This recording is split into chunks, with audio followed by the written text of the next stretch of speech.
Hyvää huomenta. On the outskirts of Helsinki, the Ranias are getting ready for school. Urmas and Tina have 4 children. 3 of this hungry bunch are all educated at their local state school. For the girls, it's a short walk away. Toporanimäki Comprehensive is a secondary and primary school rolled into one. The first lesson about school in Finland is relax. Take your shoes off when you arrive. And when you get into the classroom, call your teachers by their first name. 45 ja lasket tätä kohtaa. This is Mariana, and because her pupils stay at the same school for so many years, she's been their teacher for most of their school life. I'm like growing up with my children, my students. And I see the problems, what they probably have when they are small, when they come to school. And now, after 5 years, I still know and I still see what has happened in their youth. What is the best things what they can do? I tell them that I'm their school mother.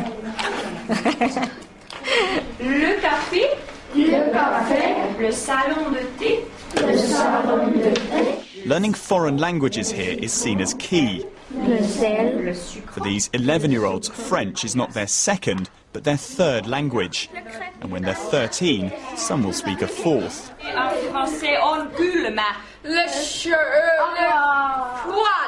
But in Finland, success is not measured by winners and losers. Learning is more like a team game. The best and worst pupils in any subject are taught together. Controversial maybe, but something they say works. It's very important to have everyone in the same class, but of course that creates a problem every now and then, because there are some that are really, for instance in English, they're fluent in English, they're very good, and then there are some that need special attention, but of course we try to give that to them.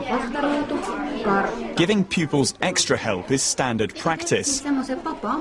In this class there are 3 teachers. Anna and Sunny teach a double lesson. Marvi just works with those who struggle. And it's the teachers here that would make any education secretary go green with envy. They're the key ingredient. Why, in a subject like science, the Finns score so high. Teachers all have to complete a master's degree. Trust is important here. In PE, the kids head off unaccompanied for a long cross-country ski. And their effortless ease in achieving quality education is shown off by one statistic. Children here do the least number of class hours per week in the developed world and get the best results. What is the secret of Finland's education success? The head teacher gives his teachers much of the credit, but another reason is the T word again, trust, this time in him. Nobody outside is saying that you have to do like this or like that. And the feeling is that they trust us. This is my school, it's not the politicians' schools. In countries like the UK and the US, education is built around the idea of competition. Some schools will succeed and some won't. Incredibly though, the results at this school in Helsinki are virtually the same as any other school in Finland. And that means there's no such thing as a failing Finnish school. Finland's success has kick-started a kind of education tourism. More than 100 foreign delegations visited last year. But the woman in charge admits there's still room for improvement. The Finnish system, it supports very much those pupils who has learning difficulties, but we have to pay more attention also for those pupils who are very talented. And now we have started a pilot project about it also, that how to support those pupils who are very gifted in some areas. We called on one of the country's biggest success stories. What do Finnish businesses want for the future?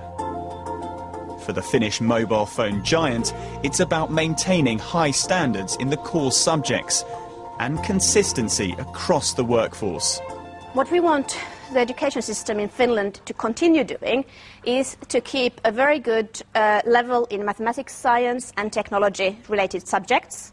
Being in a classroom with less talented people, it makes you, as a talented pupil, able to teach the other ones, to work in a group with different kind of people and to accept diversity. So back to the Ranias and the youngest in their family. Otto is 6, and like all children in Finland, he won't start at proper school until he's 7. The thinking that by then he'll be itching to start classes, but in the meantime, it's lessons with Mum at home. How was your day at school today then? I really like the textiles class. And like Tina's spaghetti bolognese, Finland's success is part homemade. It's very interesting to hear what they've done. They have a culture here of valuing education, and parents know they have a key role to play too. There's sort of a triangle, if you can say, so that there are parents, and then there are the kids, and then there's the school and the teachers, and to have an active dialogue. The Finnish system sort of at least tries to encourage that, and I think at least in our school. Explaining why the Finns score high isn't easy. Unlike other European countries, Finland has very little immigration. So when pupils start learning, language isn't a problem. But their system's success is built upon the idea of less can be more. When you have relaxed schools, free from politicians, when nobody gets left behind. Hyvää yötä. Tom Burridge, BBC